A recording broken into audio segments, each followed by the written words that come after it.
Revelation chapter 12. Revelation chapter 12. Verse 7, it says this. And there was war in heaven. Michael and his angels fought against the dragon, and the dragon fought and his angels, and prevailed not. Neither was their place found any more in heaven. And the great dragon was cast out, that old serpent called the devil and Satan, which deceiveth the whole world. He was cast out into the earth, and his angels were cast out with him. And I heard a loud voice saying in heaven, now is come salvation and strength and the kingdom of our God and the power of his Christ. For the accuser of our brethren is cast down, which accused them before our God day and night. Just think about that. Day and night, the devil is accusing you before God, bringing accusation and maligning and putting you down. Verse 11 says, and they overcame him by the blood of the Lamb and by the word of their testimony, and they loved not their lives unto the death. Therefore rejoice, you heavens, and you that dwell in them. Woe to the inhabitants of the earth and of the sea, for the devil is come down unto you, having great wrath, because he knoweth that he hath but a short time. There was war in heaven. I don't know if you have, how many of y'all read this particular scripture before, but can you imagine what would war in heaven look like? What, I mean, in your mind, could you imagine? Because understand, you're not dealing with human beings when you're talking about war in heaven. You're dealing with angels. You're dealing with spirits. You're dealing with the demons. What kind of warfare do they get involved in? How do they fight?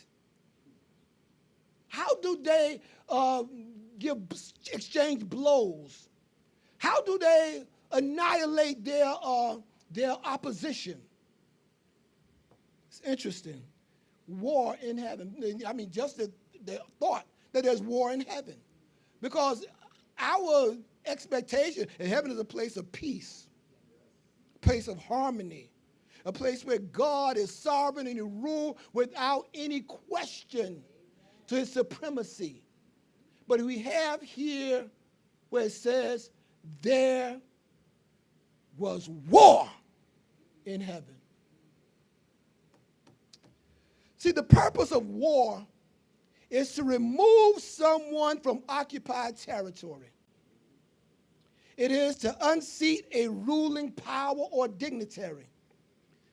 It is to establish supremacy. It is to seize, control, and dominate. So when someone goes into war, there's some things that are at stake. And so there were some things at stake in heaven that it required a war, required a fight, a struggle to go on.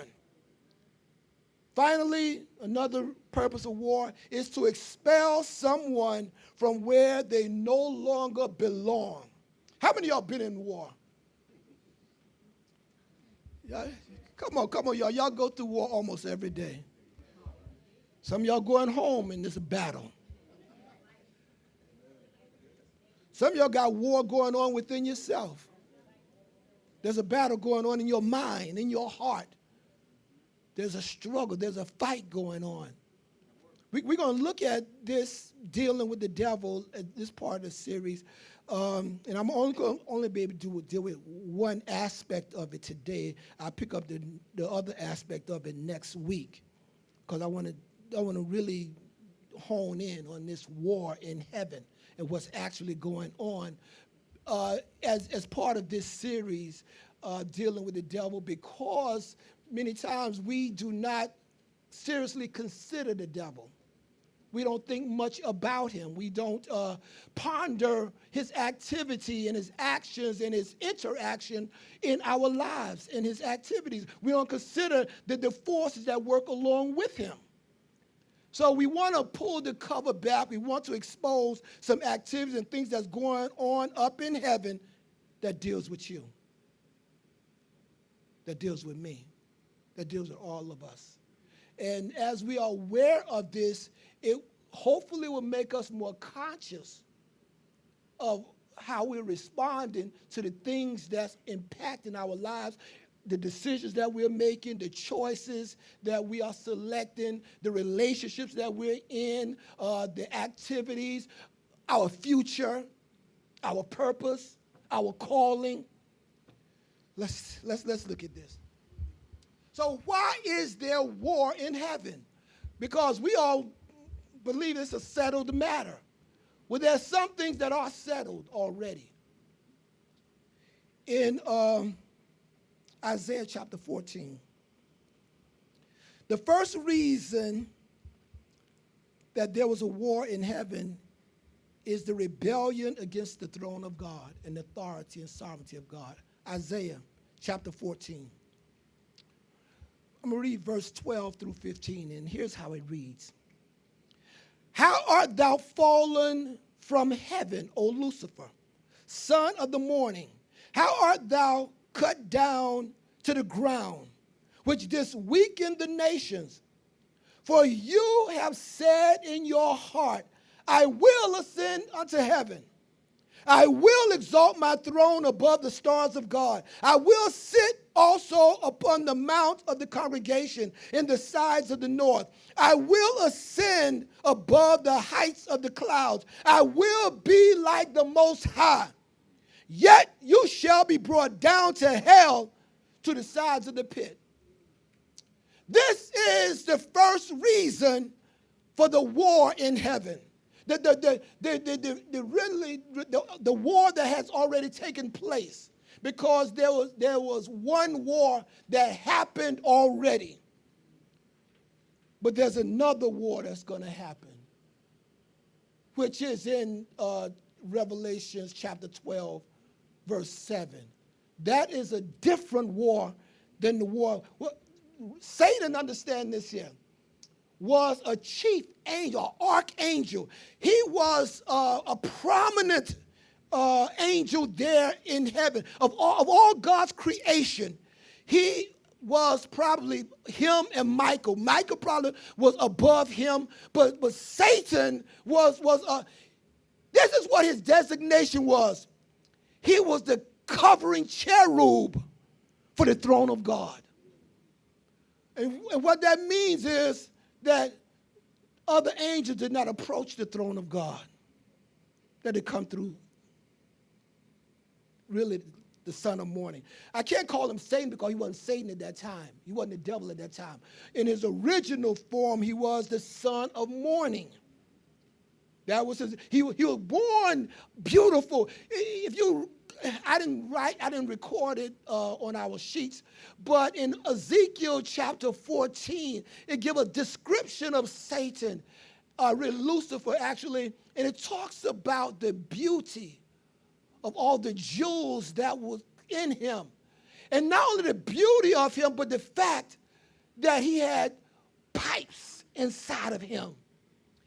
He was one of the greatest musicians that there ever was. The beauty of his music that flowed from him, the praise that will go up because of how he was created.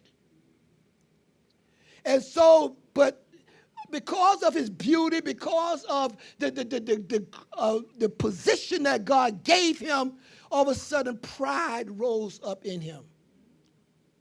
Pride is a dangerous thing.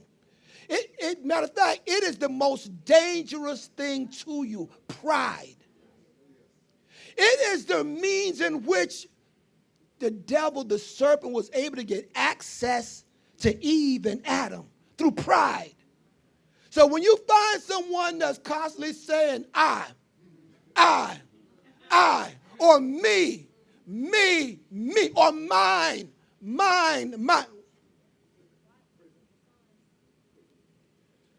he had this status in heaven, but it wasn't enough. So therefore, as it mentioned there in Isaiah chapter 14, he said, you know something? God made me. I'm higher than all the other animals. No one could get to the throne of God but by me. What else could I want? I need to be in the position that God is in.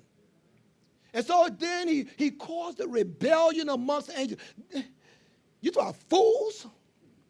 Those angels that decided to align themselves with him and to follow him in his rebellion against God.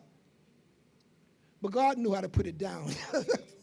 I'm going to tell you, God knows how to put it down. God knows how to quell every action that's brought against him or against his throne and his authority. And that's why you will see people that have such a boastfulness, such a pride and an arrogance about them. Oh, my God, when God gets with them and God confronts them and God deals with them.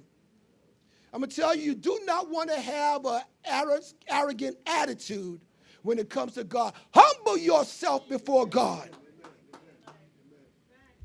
But Satan did not do that. And so therefore, God allowed there to come out of him a fire. And that's where they get dragons from. So that was the original threat where he wanted the throne of God. He wanted to rule all of creation. He did not even create anything, but he wanted to rule the creation. So now let us understand. Let us be able to grapple with this. There was war because there was a threat. There was an effort to try to undermine the sovereignty, the authority, and the rulership of God. And that's where it began. So what was he looking for? Satan did not want to submit to the sovereignty of God. And that's the essence of pride. When we get to the place that I don't care what God said, it's what I want, what I accept, what I believe. And it's crept into the church so badly. It has crept in the church. Look at what's happening when pastors are falling left and right.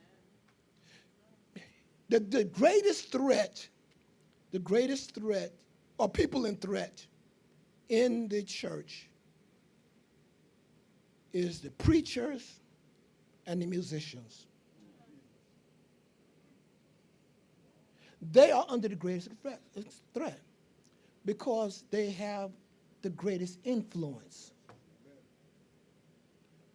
The preacher had the responsibility of disseminating and sharing the word of God to the people of God.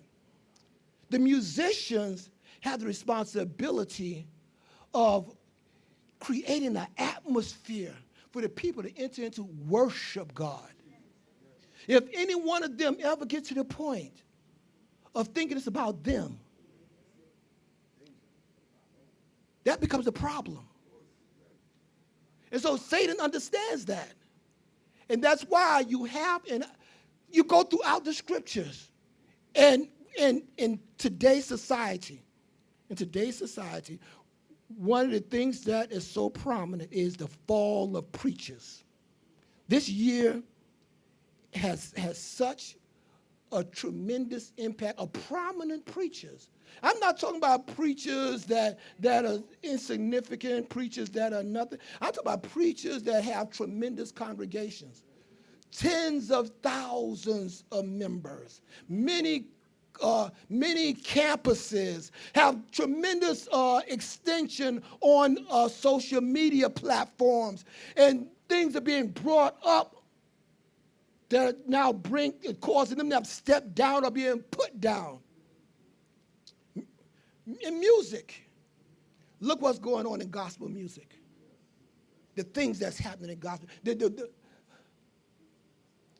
They just gave the Song of the Year of gospel music to a young lady who was not a gospel artist on the regular thing. A couple of days ago, she's arrested for drugs in her home and stuff like that. And then there's other things that's going on in music and amongst the leaders of the church. You got to pray. Pray for me. Pray for other preachers. That's one thing I like about Elder Gordon. He prays. All the pastors that have some kind of connection with us, he mentions them in our prayer. Pray for our ministry of music, ministers. Pray for them. You don't understand the pressure. You don't understand the temptation. You don't recognize the subtlety of the enemy. Because once he gets in and he's able to corrupt the leadership, is able to influence.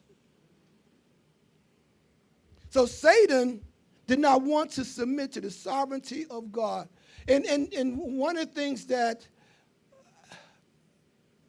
I had to realize is that I'll submit to the sovereignty of God. There's some things that I would like to do. There are some things I would like to have happen. There's some ways I would like to do. But when I get before God, and he lets me know, no, that's not the way. No, I have to bow and humble myself before him. Secondly, Satan plotted to elevate his status above the throne of God. So he wanted to undermine the sovereignty, or he did not want to submit to the sovereignty of God. And then he wanted to elevate himself above the throne of God. And those are the areas that we have to wrestle with, particularly as you are experiencing additional favor and grace and blessings in your life. It's hard. It's hard to humble yourself when people are praising you all the time. Hard to humble yourself when you're being stroked and being told how good you are. And they say, go ahead and you're all right and we loved you and all. It's hard to humble yourself. But then there's going to be a second war in heaven. There's going to be a second war. So when God put down that rebellion against him, a second war now was going to happen. In Job chapter 1, let's look at this. Job chapter 1, verse 6 through 12. It says this. Now there was a day when the sons of God came to present themselves before the Lord, and Satan came also among them. And the Lord said unto Satan, whence comest thou? Then Satan answered the Lord and said, from going to and fro in the earth, and from walking up and down in it. And the Lord said unto Satan, hast thou considered my servant Job, that there is none like him in the earth, a perfect and an upright man, one that feareth God and escheweth evil? Then Satan answered the Lord and said, doth Job fear God for naught? Have you not made a hedge about him, about his house, and about all that he hath on every side? You have blessed the work of his hands, and his substance is increased in the land. But put forth your hand now and touch all that he hath, and he will curse you to your face. And the Lord said unto Satan, behold, all that he hath is in your power. Only upon himself put not forth your hand. So Satan went forth from the presence of the Lord. Now, I have an issue with that. How many got an issue with this? Here's why I got an issue with him. He tried to take over authority and rulership from God.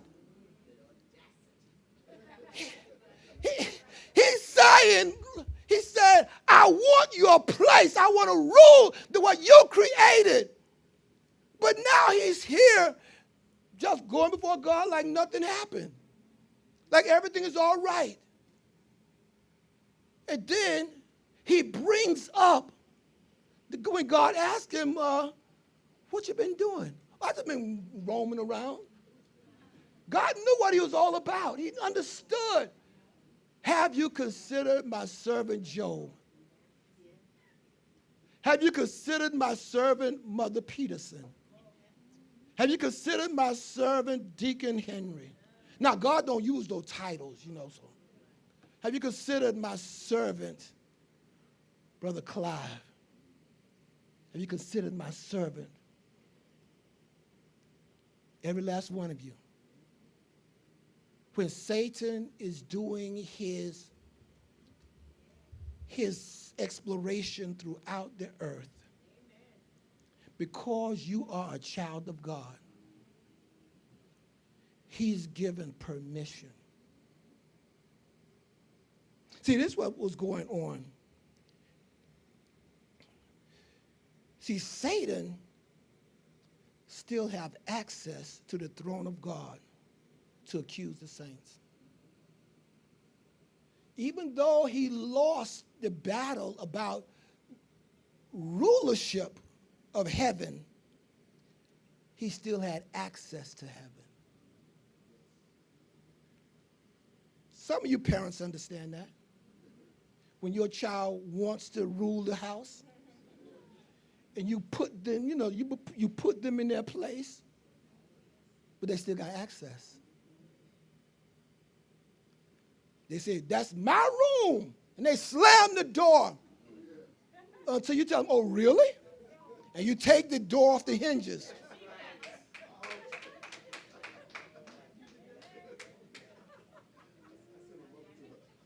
It happens. Your children, the one that you feed, the one that you birthed into this world, they want to rule the house. They want to make you yield to them. They want you to surrender and submit to them. And you got to put it down. You got to snuff it out. You got to let them know it ain't happening here. And you got to let them know. But then when you put them in their place, they still got access. And it's there now that that you got to be very, very careful. Because as they have access, that means that they still got some kind of influence. So if you got other kids in the house, the kids are watching. The things that you may normally had not permitted. No, this ain't going on in my house.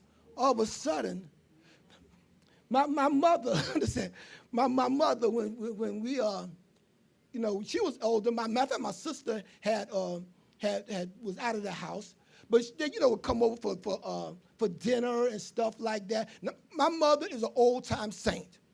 My mother's a holy woman. My mother believes certain things. And my brother-in-law happened to bring one